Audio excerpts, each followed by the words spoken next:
rindo com a dona Elza. Dona Elza, eu. Cara, dona Elza. Ele até parecia o Bigo, né? Ele via assim e falava, caraca, muito obrigado. É a bruxa do 71, ninguém acreditou. Ah, já tá indo? Já tá? Ô, gente, já estamos ao vivo aqui. Então aí a gente chama ela de bruxa do 71. Gente, já tá ao vivo. Por favor, agora é o momento de não citar nome. Não fala Dona Elza. Pode. Fala ainda. Gente, eu de tudo da nossa conversa, interessante, né?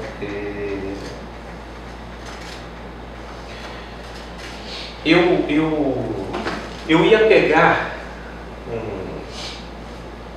para refletir hoje aqui uma coisa, mas derivado da nossa conversa hoje aqui de manhã, eu resolvi pegar um outro caminho e eu vou pegar um caminho de uma bola que a Vânia levantou, que o Guto cortou e que todo mundo de uma certa forma jogou com o jogo aqui para a gente poder refletir.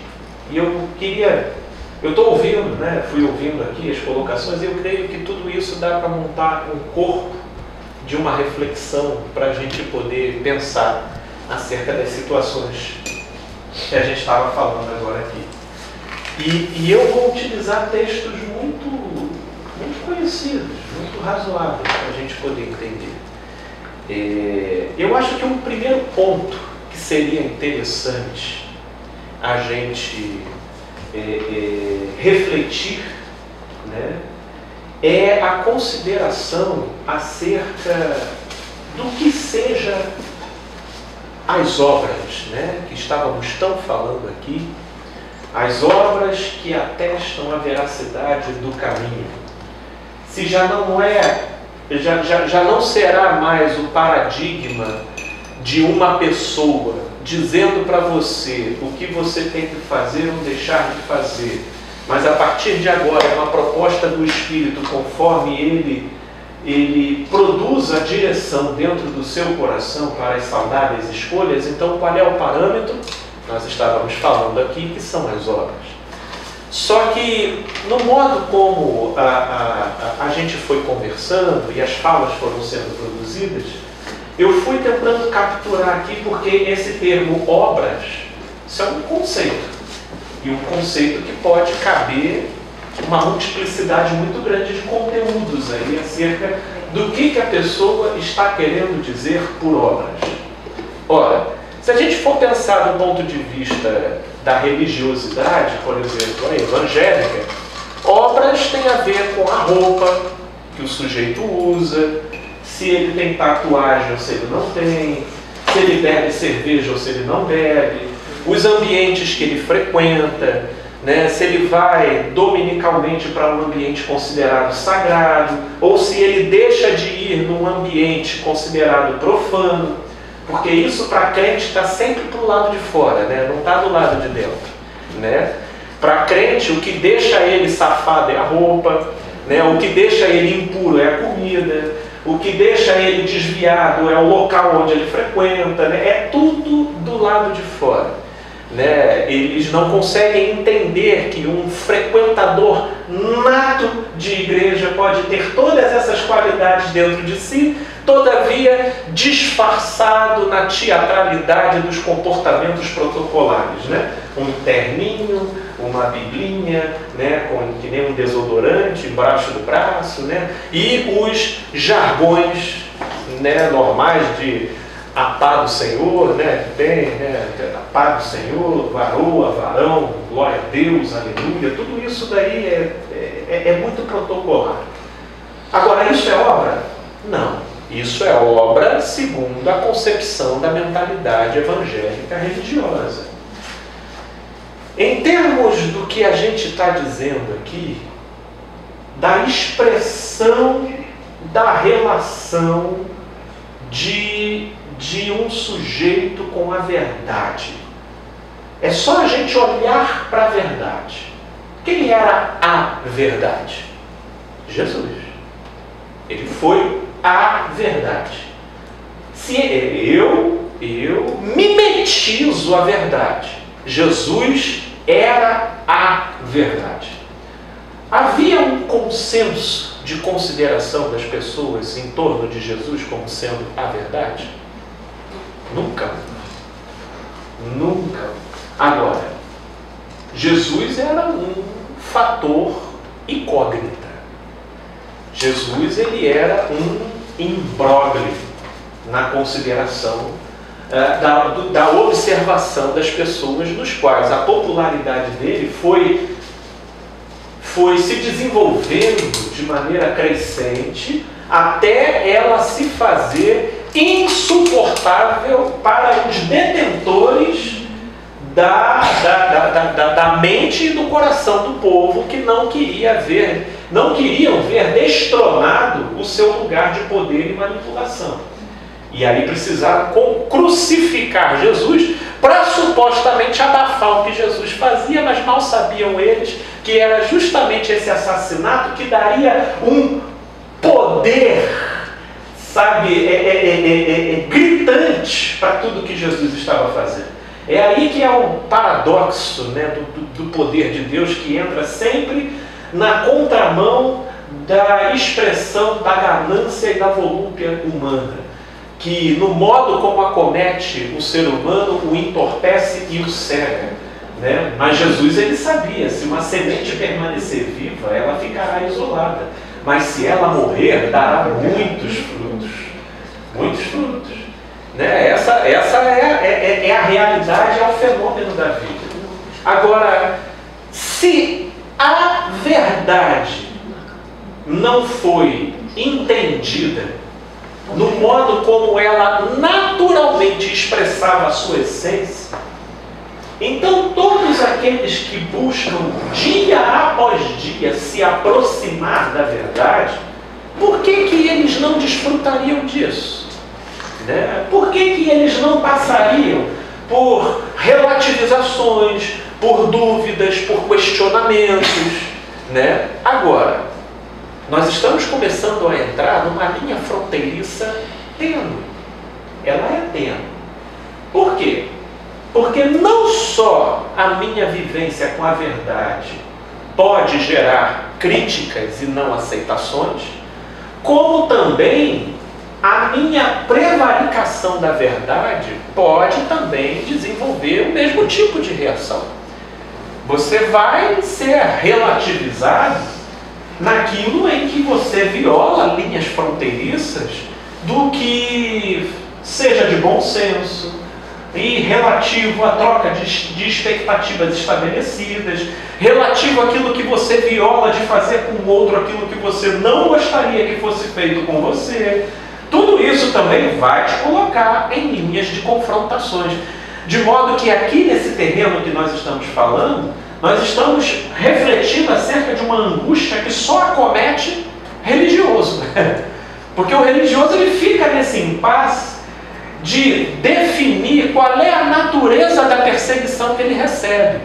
E a nossa tendência, e isso é um álibi precioso na mão dos religiosos, é a de sempre se vitimar atrás do fato de ele supostamente estar sendo perseguido pela bandeira religiosa que ele carrega. Aí, se utilizando desse álibi, ele pode virar um chato de galocha, que fala quando não é convidado, que esbraveja em situações delicadas, que se intromete onde não foi chamado, entendeu? E achando que se ele é perseguido, é porque ele é um portador da verdade e ninguém consegue suportá-lo. Isso daí é um álibi perfeito de boa parte de religiosos que, não se enxergando, viram uma pedra no sapato do mundo, no pior dos sentidos, e se utiliza da prerrogativa da perseguição como sendo uma espécie de vitimização para se blindar contra o espelho. Contra um espelho. Para o sujeito poder se enxergar e poder se rever. Né? Então, é por isso que eu digo, nós estamos entrando num terreno onde a linha fronteiriça é tênue. Ela é tênue. E por quê?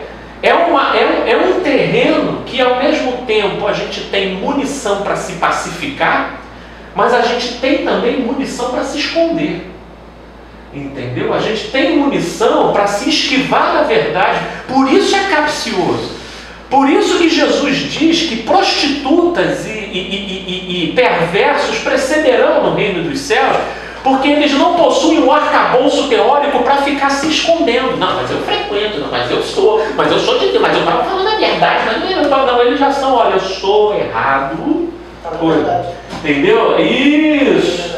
Ele já vai, ele não tem onde se esconder. Então a luz do Evangelho penetra. Agora, quem já tem uma vivência religiosa, vem para se enxergar, entendeu? Vai dizer que o sujeito fala, você foi intrometido ali. Intrometido não, eu fui ousado do Espírito. Ah, tá, então foi. O sujeito tem. Olha, a verdade que tem para você se pacificar, tem para você se esconder. E essa é uma linha tênue aí dentro desse terreno, que no final das contas é o coração do sujeito com Deus. E quem de longe observa, discerne e fala, Papai do céu, vai que é tua, Tafarel, esse aí é contigo. Esse aí é contigo. Já ele vai se encontrar com a sua própria ignorância, com a sua própria estupidez. Tudo isso sendo feito em nome da justiça e da verdade. Porque Deus é amor, mas... né? Gosta de botar o mais depois, né? Mas é como se justiça fosse o contrário de amor. Não, e fosse o contrário de amor e mais.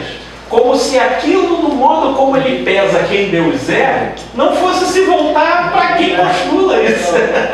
Porque com a medida com que medirdes, né, são invocadores de juízo contra si.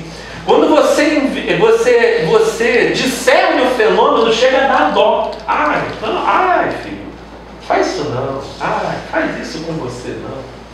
Fica invocando praga dos céus, entendeu?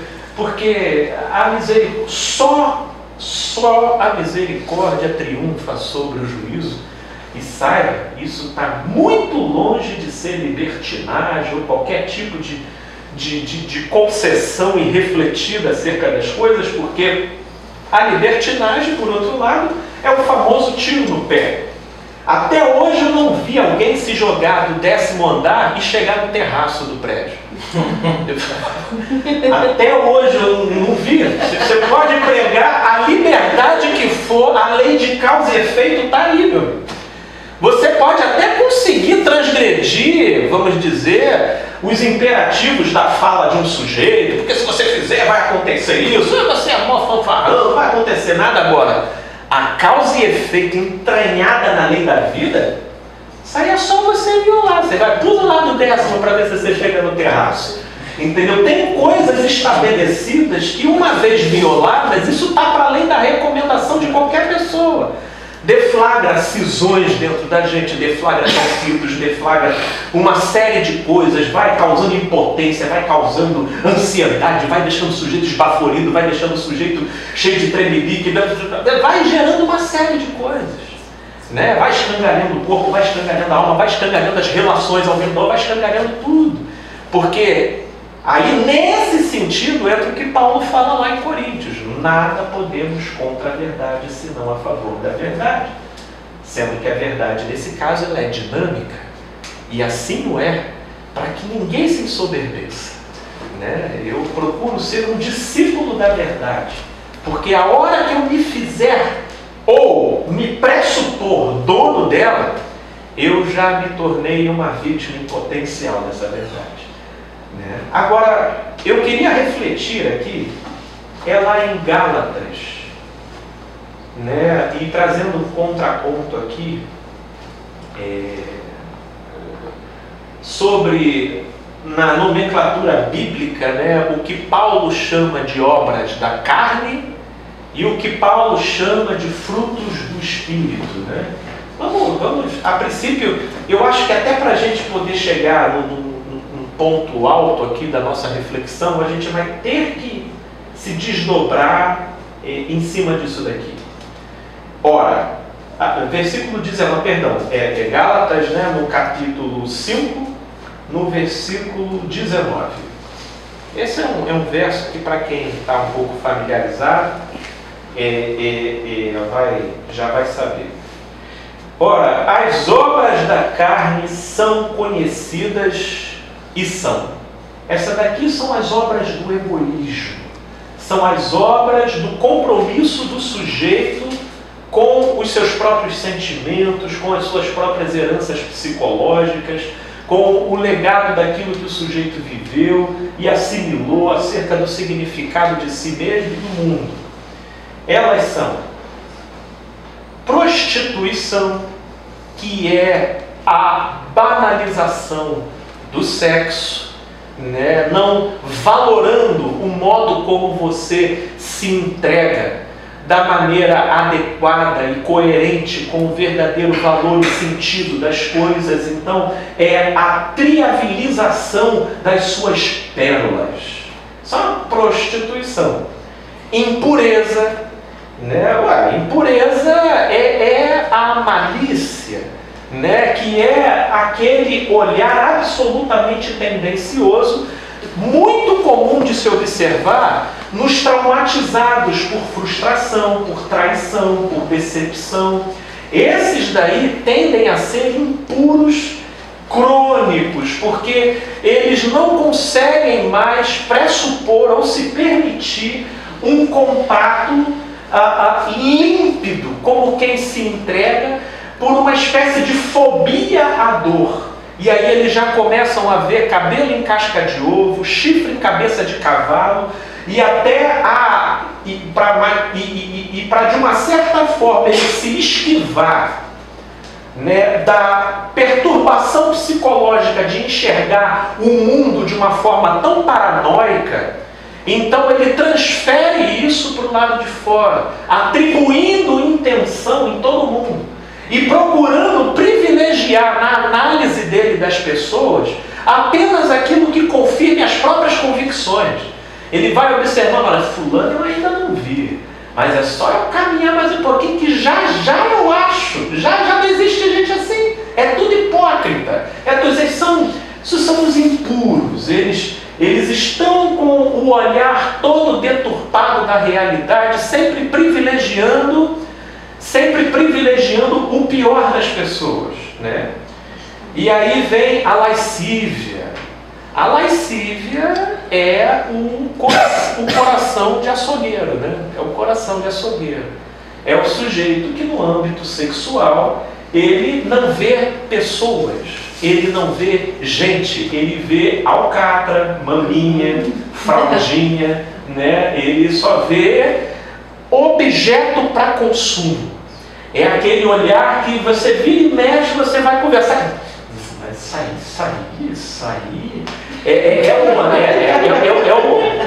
um olhar predatório, né? É o sujeito que olha com aquela finalidade, sabe? Assim, meu irmão, esse sorvete na minha boca, entendeu? É como muitos veem a comida, tem gente que vê gente assim.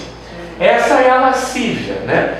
Como tem gente que se coloca também assim. Mas aí, na verdade, você nunca vai ter abusador sem abusado, manipulador sem manipulado. Você sempre vai encontrar nichos de ressonância para a sua loucura no mundo.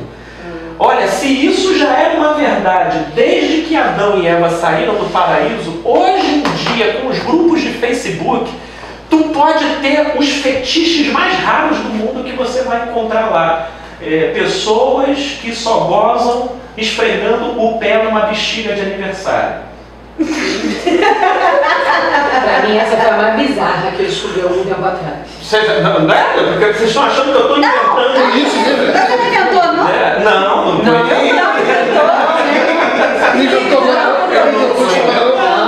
e tem gente não só o pé, mas eu li assim, uma sala, a pessoa enche de bexiga até o teto e ali fica se esfregando a bexiga até ter e aquilo ali é mais alucinante do que o sexo bem feito.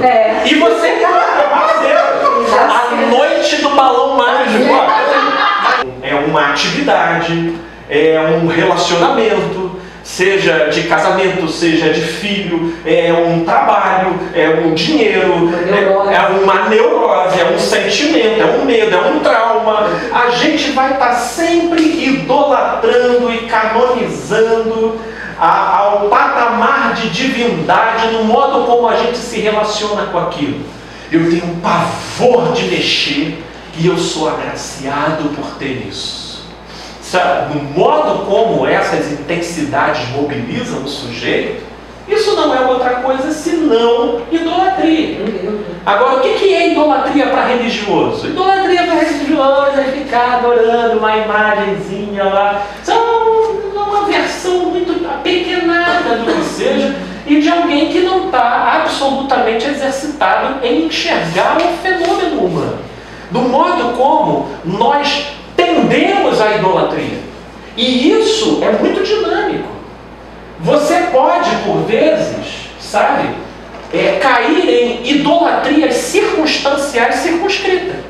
Você sabia que, por exemplo, eu às vezes eu sucumbo à idolatria do tempo. Eu me sinto tão zangado na hora do trânsito e por conta do tempo que está para chegar, que para mim é mais importante passar por cima de tudo e de todos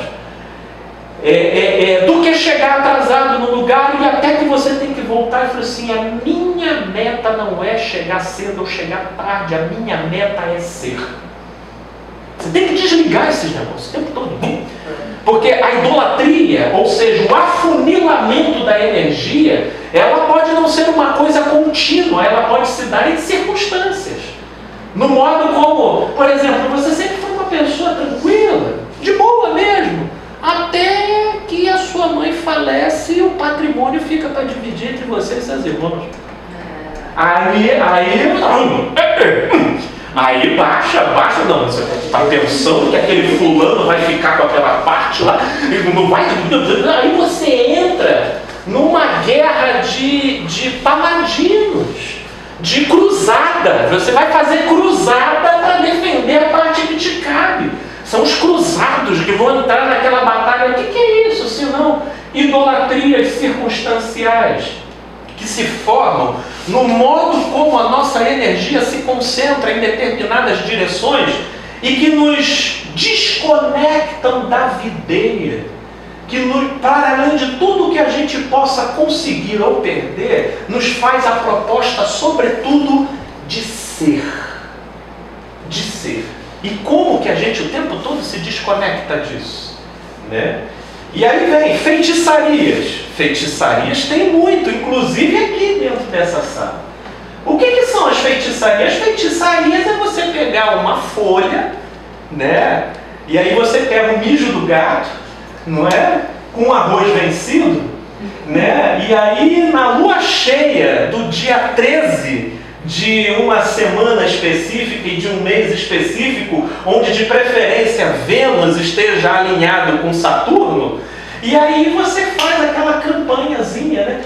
O que sejam isso, o que mobilizam isso, senão a nossa mentalidade mágica e supersticiosa acerca das coisas.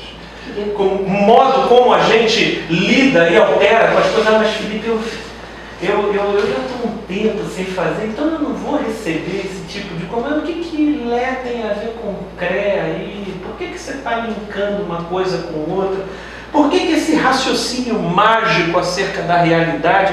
Por que essas superstições no modo como você espera fazer as coisas? Aí tem gente que vai lá, confere se a porta está fechada, tem umas relaçõezinhas que ela nem assume com determinadas plantinhas, né? Se a plantinha está em pé, ela está bem. Se aquela plantinha dá uma morrida assim, ela, cara, alguma coisa, essa plantinha aí, ela não morre assim, não. Depois que fulano saiu daqui, uma vez assim eu recebi uma pessoa lá em casa, e até que eu tô mais coelho ainda, e ela vendo as plantas assim: olha, Felipe, você seja criterioso com quem visita sua casa. Dependendo de quem passa por aqui, morre tudo. Eu falei assim: querida, ninguém que entra aqui anula a minha energia. A minha energia aqui é imperiosa, aqui, entendeu? Toda a energia que entra aqui é secundária. Olha, tô te falando, hein? O que é isso senão a mentalidade de feitiçaria, de superstição, que fica hiperconsiderando fatores que eu até levo em consideração, questões energéticas, mas numa hiperconsideração que te coloca numa relação de insegurança, de paranoia e de medo com a realidade. Né? Tá aqui a mentalidade de feitiçaria. As inimizades. As inimizades, né, Dona Elza? Não, mas olha só, a gente não, ninguém sabe de nada. Tem muita, tem Dona Antônia, seu Pedro, né? Tem todo mundo. Tem muitas pessoas que semeiam todo tipo de coisa e olha, gratuitamente. Essa das inimizades. Inimizade tem dentro de igreja evangélica? Não tem. Vocês sabiam que não tem?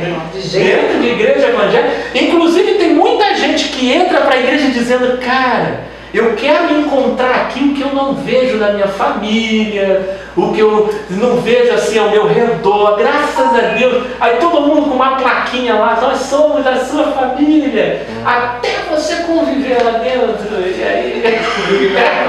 Então, até o dia que você sair.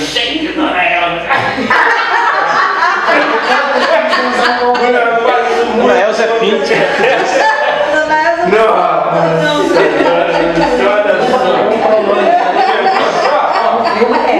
Deixa eu estar. Tem um borrão vermelho aqui. As porfias. O que são as porfias? As porfias são pessoas judiciosas. Você já viu no papo com elas? Elas são judiciosas. Elas exalam um rancor. De modo que se você entra numa linha de interação com ela, a coisa sempre descampa para um desgaste. Essa é a porfia. São pessoas porfientas, porfiosas. Né? Você vai conversando com elas, velho, deixa eu sair daqui, porque senão o clima delas, o teor delas é o da discórdia, é o da dissensão, é o da troca assintosa, e tem gente que tem esse clima, até para você se aproximar. Ciúmes. Ciúmes é aquele derivado imediato do nosso complexo de posse, onde o outro precisa ser uma extensão daquilo que a gente gostaria que ele fosse, sob pena de a gente se achar no direito de esbravejar e infernizar a vida dele. Né? Isso eu tenho certeza que não tem aqui dentro. Aqui é o grupo dos iluminados. Aqui, ó. Gente boa. Pá! Não, só para você ver, dentro de igreja, então, olha, de jeito nenhum. Não tem. Entendeu? Mas olha, dentro de ambiente religioso, meu amigo, só vai para a forca se você transar. Tudo isso que eu estou falando aqui, esse é o problema. Se tiver uma bexiga, se tiver uma bexiga, então, é você estourar a bexiga que o bicho pega. Agora, isso aqui que nós estamos falando é tudo tolerável. Olha a ira também. A ira, né? Olha, tá aí uma coisa que eu vivo observando em mim. Ó. O modo como isso explode, que isso torna a gente explosivo, que a gente perde o controle momentâneo da gente, as iras, as discórdias. Mas não é a discórdia do fato de você discordar. São pessoas que contrariam tudo, elas operam pelo do contra, e elas têm essa vertente de não concordar como forma de estar sempre, parece que, dando uma resposta para uma humilhação sofrida no passado, onde ela projeta aquele acontecimento em todo mundo que conversa com ela, então ela precisa contrariar todo mundo. É a discórdia. É a gente falando aqui o grupo aqui já viu um sujeito que sentava aqui, eu fui no mercado, não, mas aí você foi no mercado também, né? Então, Deus é amor, não, mas Deus é amor, mas é psicólogo, é uma discórdia de tudo. Isso aí foi um exemplo vivo aqui para alguns que viram.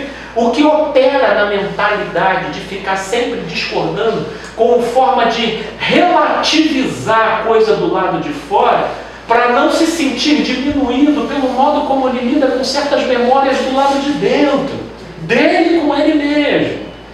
Né? Pô, eu vou levar muito tempo aqui, ó, facções, inveja, eu vou ter que pular, ó. Facções, olha só, facções. Dá para parecer que às vezes são verdadeiros times de futebol, né?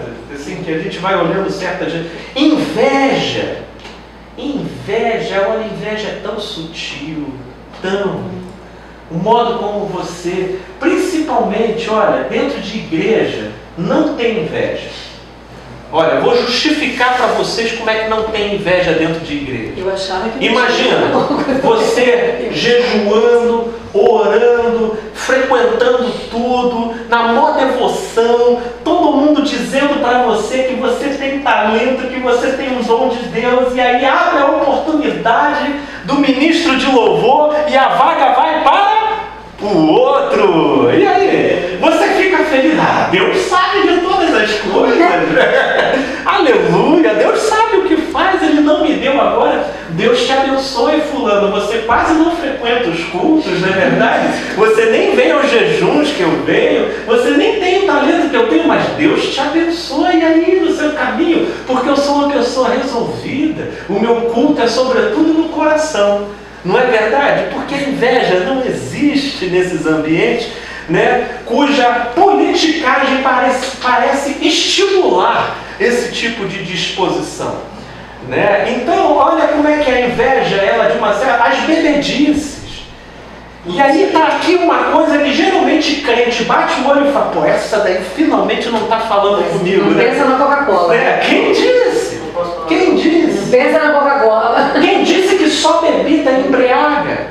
Ó, citamos aqui dois tipos de sentimentos que são altamente embriagadores para a consciência. Inveja e ciúme. Alguém já viu alguém embriagado de ciúme? Que nem o bom senso silencia o sujeito. Nem o bom senso. Assim, tu fala que esse bom senso... E o que é isso, né? É mais violento do que cachaça. Paulo fala de não os embriagueis com vinho que é a contenda. Ele não está necessariamente falando do vinho que se embriaga, mas da contenda. Ok, porque embriaga. Os nossos sentimentos são altamente alucinógenos. Eles desvencilham a consciência do controle do comportamento. Embriaguez é falta de consciência. E possui, sem sombra de dúvida. Você é embriagado, você reduz a sua margem de consciência no modo como você mobiliza os seus... E os mais inveterados chegam a um momento que não conseguem nem se lembrar do que fizeram. E às vezes, dependendo da atrocidade do sujeito, extremamente possuído pelos seus próprios sentimentos, e de já tão acostumado a entrar nesse tipo de semi-alucinação, que ele depois não lembra que ele disse certas coisas, ou a própria culpa bloqueia ele de lembrar de tudo, né? Porque ele fala, não, mas isso eu não falei não. O que tu falou? Então tu estava possuído pelo que você estava sentindo, né? Porque essas são as bebedices aqui, as glutonarias. Crente come muito pouco, né? E coisas semelhantes a essas, a respeito das quais eu vos declaro, como já outrora vos preveni, que não acessarão o reino dos céus, que não vem com visível aparência, mas está dentro de vós. Acessar esse reino aqui do lado de dentro, né? Que tais coisas praticam, justificam, defendem e não revêem em si mesmos, né? E os frutos do Espírito. Aí é que vai entrar os frutos do Espírito, e aqui que eu queria salientar como que isso está para muito além do que se veste, do vocabulário, do que se come, do que se bebe, do lugar que se frequenta. Primeiro fruto, amor. Amor. O amor que umedece, o amor que cede, o amor que caminha mais uma milha, o amor que sorri, o amor que perdoa, o amor que não paga o mal com o mal. Tem que ter uma baita coragem de ser assim. Você tem que estar fincado numa consciência da importância, do peso e da profundidade de ser assim. Acho que só esse primeiro fruto aqui já te daria conta de uma certa forma perturbar a região onde você está inserido. Só o amor. E aí vem a alegria, sabe? Uma pessoa sempre propositiva, sempre alegre, sempre, né? Por mais que ainda tenha as oscilações que são naturais do humor, mas sempre prevalecendo aquele tom de algo propositivo, de algo que está vivo e não está morto. Paz. Paz é mais do que um discurso. A paz, ela vaza de você. A paz, ela vaza de você. E vaza, sabe? De pessoas poderem... Você é sempre tranquilo assim, dessa forma? Só, minha amiga, toda vez que eu estou conectado à videira, é isso aí. É só eu despulgar um pouquinho que você vê outra versão. Mas conectado ali, ó, é o que vaza, é a conexão. E aí isso vai moldando o seu padrão. Vai moldando o seu padrão, ainda que você conte uma piada, ou que você conte outra, ou que você fale uma palavra aqui, ou você fale outra. Mas entenda que isso é pelo todo. Porque existem as pessoas que... a aflição vaza pelos poros dela, né? E isso é comunicado também. Isso passa. Isso daí angustia sem ser falado. Isso vibra sem ser objetivamente comunicado. E a paz é uma coisa que vai aquietando. Eles são frutos. Longanimidade. São pessoas de longo ânimo. Elas não são caracterizadas pela ejaculação precoce. Elas vão seguindo, elas levam, seja o modo como elas conduzem, seja o modo como elas observam, né? Agora, entenda que tudo isso que nós estamos falando aqui são prerrogativas que são forjadas na gente de modo processual. Isso é um processo. Mas esse é o benefício do Evangelho. Não adianta você carregar teoria se o todo do seu ser não ir expressando essa energia aqui, de benignidade. Não tem feitiçaria, por se dizer. Não tem feitiçaria, não tem não é mágica. Não tem. Do tipo, eu vou começar a chamar vocês, agora a gente vai fazer a oração poderosa do fruto. Entendeu? Vamos fazer uma maçã nascer assim, entendeu? Não. Vou para o encontro e vai acontecer isso. Isso, é aquele encontro hardcore que o mano aqui, qual é o nome lá do encontro? O radical? O radical, tem um radical aí que propõe, né? Faz nascer fruto que em uma semana, né?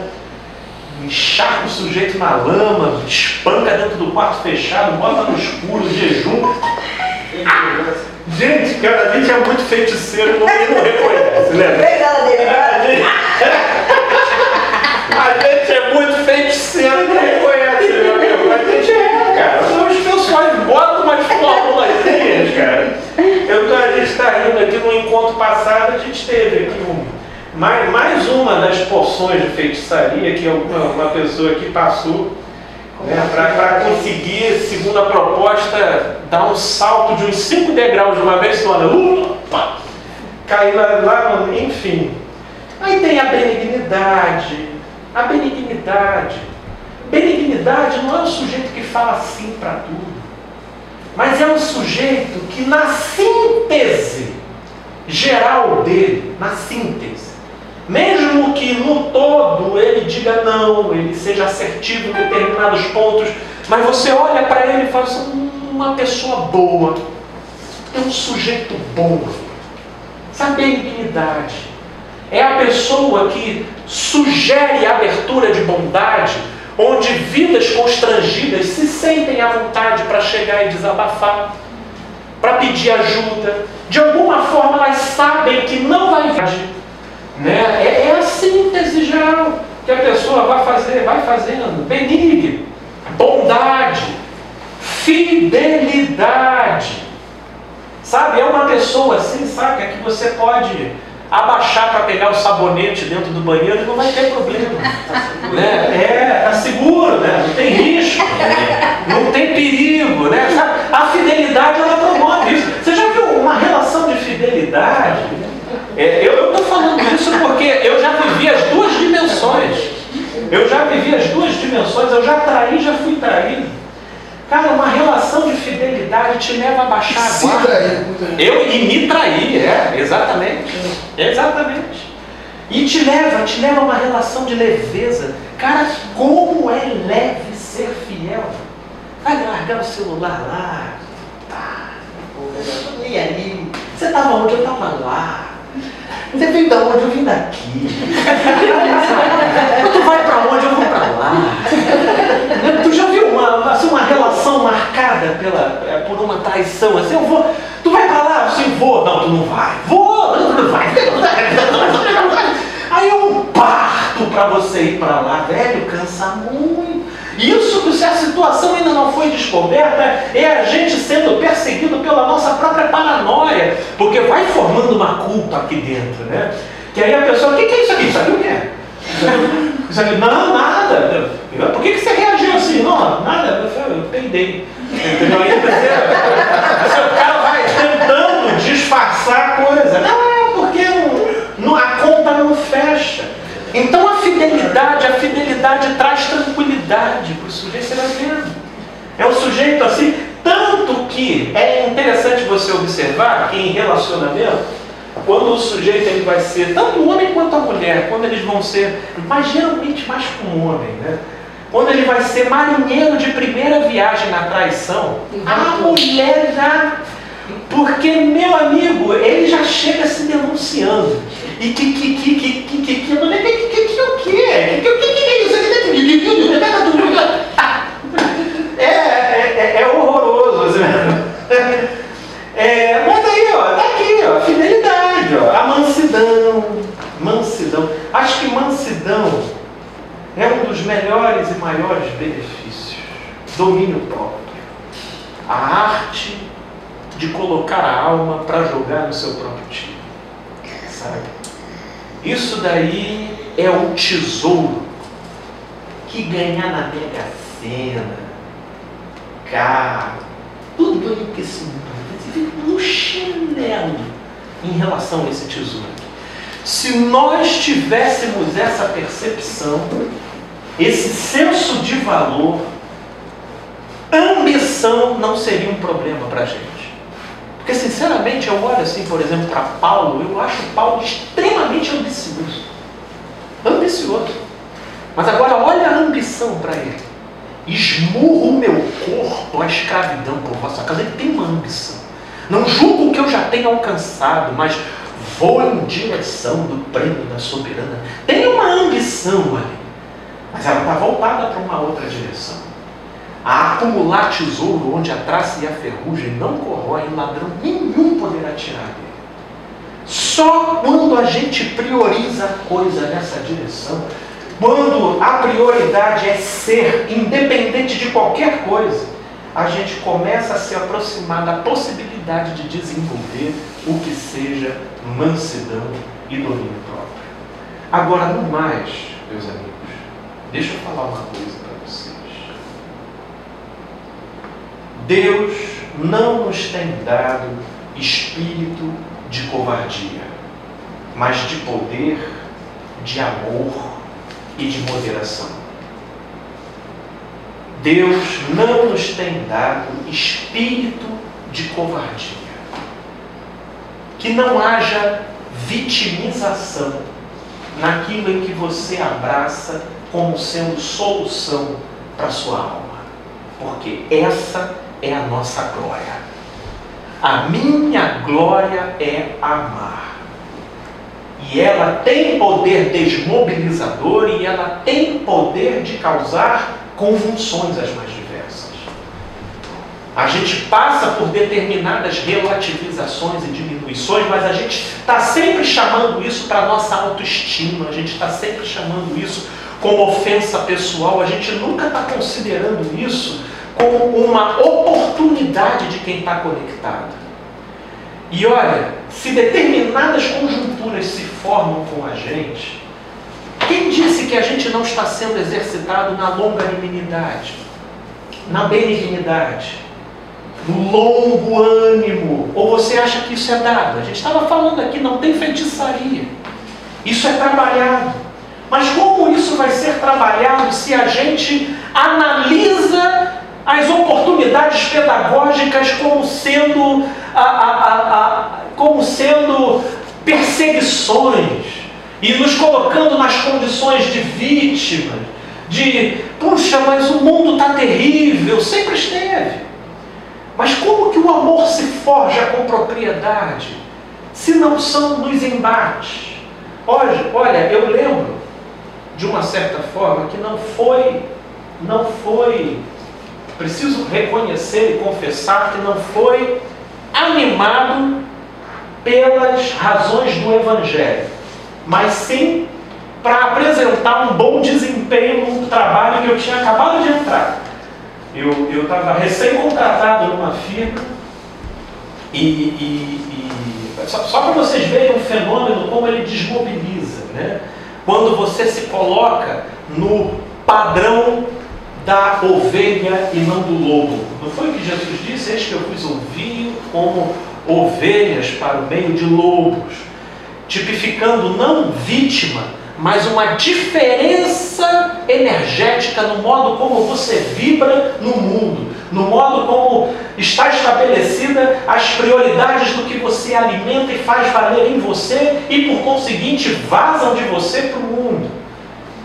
E em nome de ter uma boa postura, eu trabalhava numa firma de soluções de projeto contra incêndio para prédios e instituições, e trabalhava no setor de projetos, e eu precisava fazer o levantamento de um prédio lá na Zona Sul, um prédio residencial. Aí cheguei lá, fui falar com a síndica, falei assim, olha, você pode medir tudo aqui, mas você vai ter um problema com a cobertura X, porque o fulano que mora lá, ele não gosta de mim, e com certeza, se ele souber que isso daqui é um serviço que está sendo promovido pelo condomínio, pela síndica, ele não vai querer deixar você acessar a casa dele de jeito nenhum. Aí aquilo ali me tomou como um certo desafio, porque eu pensei assim, caramba, cara, ela falou isso, eu falei assim, olha, mas eu teria a oportunidade de pelo menos falar com ele? Aí ela olhou para mim assim, se eu fosse você, eu não ia não. Eu falei, não, deixa eu dar uma palavrinha com ele. Eu falei, olha, tá no apartamento X, toca lá no interfone, fala com ele. Aí toquei. Só a fala do sujeito, que é? Eu falei, opa, aqui é o Felipe, eu sou da Prinst, projetos e tudo, e pá. Isso tem a ver com a síndica, não tem? Eu falei assim, olha, mas é que eu estou aqui fazendo meu serviço. Olha, olha, a cada 5 palavras, 6 era palavrão. E eu falei assim, senhor, mas é que vai ser bem rápido, né? Eu estou novo nesse meu trabalho, eu gostaria de... Uns 2 minutos de conversa com ele nesse tom, ele parou. Ele parou e falou assim, cara, faz o seguinte, esquece tudo que eu te falei agora. Ele falou no interfone. Eu estou aqui esbravejando com você e você está falando manso comigo o tempo todo. 1000 desculpas. Deixa eu te falar uma coisa. Eu estou lutando contra um câncer. A minha vida está de cabeça para baixo. Ali a psicologia já estava nascendo. Antes de eu entrar para a psicologia, já estava ali no interfone, uma terapia por interfone. A síndica lá dentro e eu lá um tempão no interfone. E ele papapá, tô assim, tive uns aborrecimentos com a síndica. Ele falou assim, amigo, isso não tem nada a ver com você. Me desculpa. Se fosse por outras razões, as minhas portas estavam abertas para você aqui, pela pessoa que você se mostrou aí, mas você vai me desculpar. E quando ele falou assim, a gente encerrou, eu entrei. Aí a síndica, e aí, conseguiu? Até passou muito tempo falando com ele, né? Mas falei com ele, mas realmente não vai dar para entrar. Eu te falei, tudo mais, mas entendi, para mim foi curiosa aquela experiência. Foi curiosa porque a verdade Depois, lá na frente, é que eu vim refletir sobre a experiência. Se caramba, eu não tinha nem a proposta do Evangelho como objetivo principal. Eu estava preso ao fato de querer mostrar um bom desempenho num trabalho que eu estava recém entrando e queria de alguma forma já fazer algumas façanhas, né, para provar o valor, né, aquelas coisas assim. E aquilo me levou por uma linha de comportamento onde eu suportei a tempestade do sujeito, e quando a tempestade dele não encontrou ressonância numa reatividade da minha parte, a tempestade cessou. E o sujeito ficou manso. E ele falou da fragilidade dele. E aí quando a gente sai dessa posição de vítima, porque só contra-ataca quem entra como vítima. Porque isso é um comportamento animal da nossa parte. O animal, quando está acuado, ele reage, ele parte para cima. Então a violência, ela é irmã de primeiríssimo grau do medo. E tudo isso está interconectado um com o outro. Agora, se nós estamos aqui rechaçando os comportamentalismos que via estereótipos são utilizados pela religião para definir quem é e quem não é, nós agora estamos descendo por uma escadaria muito mais profunda. E descendo por uma escadaria muito mais profunda e levando em consideração que não tem mágica, que não tem feitiçaria, que não tem superstição, nós estamos falando de qualidades que são trabalhadas em nós via processo. E se é pela via de processo, a gente não pode desprezar as pedagogias que habitam o nosso entorno. E a gente desperdiça essas oportunidades quando se vitima. Quando se vitima. Mas Deus não nos deu espírito de covardia, mas de ousadia, de amor e de moderação. Cara, eu acho assim, de um equilíbrio extraordinário essa fala de Paulo, né? Que ao mesmo tempo de ousadia, de poder e de moderação. Na verdade, é o poder do equilíbrio. Só que essa não é uma gestão que funciona na gente no piloto automático. A consciência precisa estar presente. E se a gente se dispõe a ir na academia, a fazer exercícios regulares, a observar a alimentação que a gente ingere e tudo mais, esse mundo interior, ele também precisa desse engajamento, do nosso comprometimento e do nosso olhar. E com o passar do tempo, a gente vai percebendo. Fulano, você é sempre assim. Você é longano. Você está tão benigno. A gente viu uma bondade irradiando.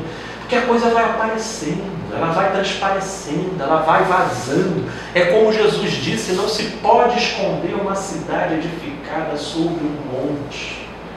Está lá, vai ficando visível.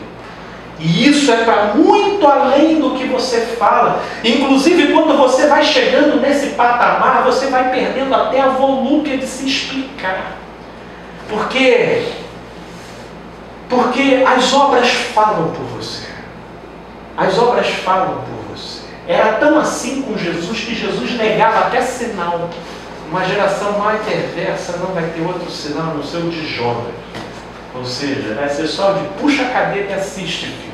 E tenta traduzir o que você está vendo aí, porque mágica não.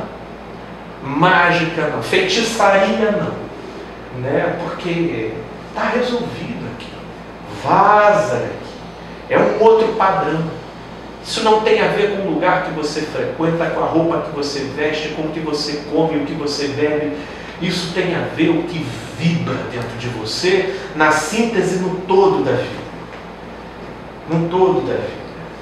Então esse é o grande engano que entorpece o campo interpretativo de muitos, que definem superficialmente muitas pessoas por protocolos comportamentais, mas de uma certa forma, eu quis trazer aqui a reflexão, se de uma certa forma a nossa mentalidade ainda também não está meio que viciada por esses aspectos. E o segundo, desconstruir essa perspectiva de vitimização.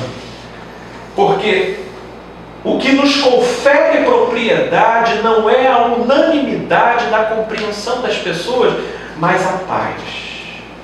E essa paz, ela traz descanso. Ela não traz reatividade. Né? Não é uma paz assim, eu tenho paz, eu tenho paz, ó, eu tenho paz. Aí você olha para o sujeito, né? Que paz, que paz mais agressiva é essa? Sabe aquele sujeito que eu tenho paz, eu não preciso ficar te explicando para você não, tá? Eu tenho ligação com Deus. Meu irmão, é uma conexão que inspira, né? Eu, assim, uma vida tão tumultuada, tu vê uma pessoa com esse tipo de conexão, eu prefiro botar o dedo na tomada, assim, porque dá para sentir uma coisa assim, mais tranquila, né? Então, a paz é aquela paz que exala, é aquela paz que vibra, é aquela paz que seja tão paz que desconcerta. Ela desconcerta, é uma linguagem que está para além do campo verbal. Ela vaza, porque ela tem a ver com o descanso íntimo do sujeito aqui, que está acostumado a descansar diante do câncer, está acostumado a descansar diante de uma rua escura, está acostumado a descansar diante do imprevisto. Chega nessas horas, o sujeito vai ficar nervoso. Mas não vai, cara, porque ele já está aproveitando todas as oportunidades como pedagogias. Como pedagogia, aqui mais uma oportunidade, mais uma oportunidade, mais uma oportunidade, mais uma oportunidade. Ah, rapaz, quem dobra a Dona Elza, dobra tudo.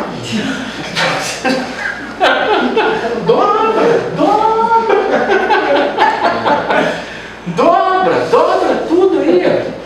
Fica esse convite simbólico para a gente refletir sobre as oportunidades que a gente tem para expandir, né? E como a gente perde na nossa vida em se vitimar diante justamente daquilo que está burilando uma série de coisas que por vezes é justamente o que a gente pede em oração, né? É o que a gente pede em oração. Ah, Senhor, mantenha a minha autoestima. Se a minha autoestima flutua tanto, aí vem um e fala, tu é feio. Aí o cara já entra numa vitimização. Suporta isso. Sustenta a posição. Segura a situação. Felipe, eu venho pedindo a Deus tanta calma. Aí você vem pedindo calma, pum, acontece esse tipo de coisa. Aí não tem como, né, filho? Pois assim, ó, se você está pedindo a Deus calma nesse sentido, né? Então a gente vai ter que resgatar a ideia do monastério, né? Vai para um monastério, se isola lá. Porque era essa a concepção que se tinha, né? Por isso que, em tese, monge é calmo. Mas só que monge calmo lá é bom. Monge calmo aqui, meu irmão. Você está entendendo o poder revolucionário do Evangelho? Como que a paz que ele nos dá, ele não vou lá dar como o mundo a dar, como que é. Aí é que habita o mistério da coisa. Tira ele lá dos passarinhos, ouvindo lá os passarinhos. Bota ele lá na favela, ouvindo funk, pagode, tudo ao mesmo tempo. Isso! Dona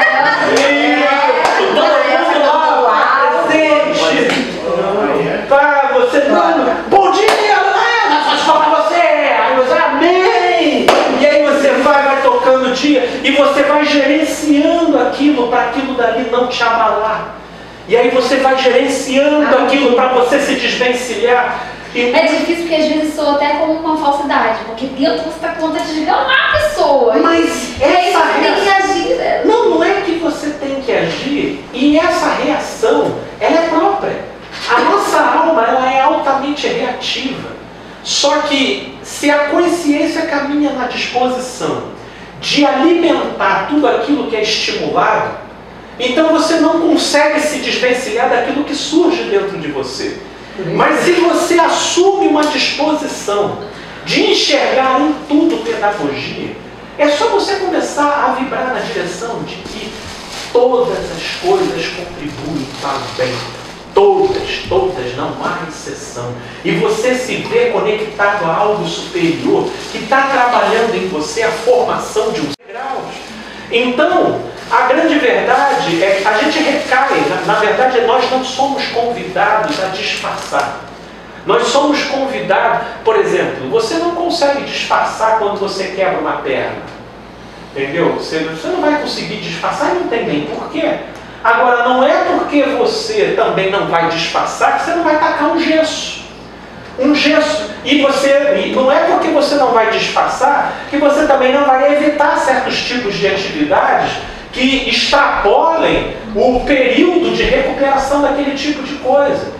Então, a proposta não é para disfarçar, a proposta é para você ir trabalhando certas coisas, porque, por exemplo, se você ouve esse tipo de coisa, né, que você fala bom dia, e a pessoa responde, não responde dessa forma, assim, beleza, de mim só não vai sair grosseria. Ainda que eu possa, de repente, por exemplo, eu até estava conversando isso com a Michelle há pouco tempo, nesse métier, né? Eu sou o levador oficial do Paulo para a escola. Entendeu? Então eu vou levando. Então você vai sempre se encontrando com as mesmas pessoas, né, na porta da escola. E eu dou um bom dia para a árvore, para a planta, entendeu? Eu vou dando bom dia, bom dia, bom dia, bom dia. E deve ter gente que deve achar isso chato.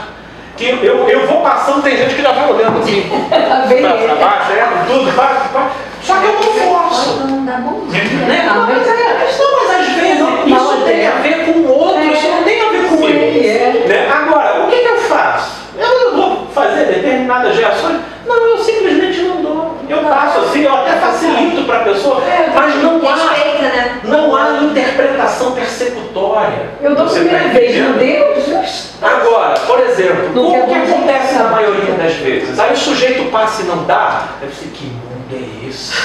A gente está querendo dar bom dia e as pessoas... Aí depois chega em casa ainda por cima e acontece ainda mais uma frustraçãozinha. Aquilo já está conectado com o que aconteceu de dia e pronto, te desestabiliza por completo. Uma coisa que eu não deu? trazendo pra mim é o seguinte, né? eu sou muito estressado no trânsito, né? Ok. Então, o seguinte, eu peço muita calma no trânsito. Quero ver o lugar. Eu acho que eu tenho calma, tendo oportunidade de ser calmo. Né? Então, cara, eu tô na minha frente, você vai cortando as reações, você vai cortando. Com o tempo, aquilo vai desligando. No começo eu tacava água no negócio, depois se alimenta do nosso comportamento na direção dela. Quanto mais você se comporta, mais ela aumenta. Por isso é que se nós quisermos ser discípulos do amor e da verdade, acabou a época de se vitimar. Porque no que você está vitimando, você está desperdiçando oportunidades pedagógicas para se aperfeiçoar. Isso. É nesse espírito aí que a gente vai sendo aperfeiçoado em amor. Amém. Amém. Nessa brincadeira aí. Vamos orar então, minha gente? Vamos nós nessa direção? Gente boa. Se vocês não ouviram direito, se vocês ouviram de tudo, vai estar tudo gravadinho. Nosso amigo Guto aqui está gravando e vai estar no nosso canal do YouTube. Se Deus quiser, eu vou estar divulgando nas redes. Um beijo para vocês.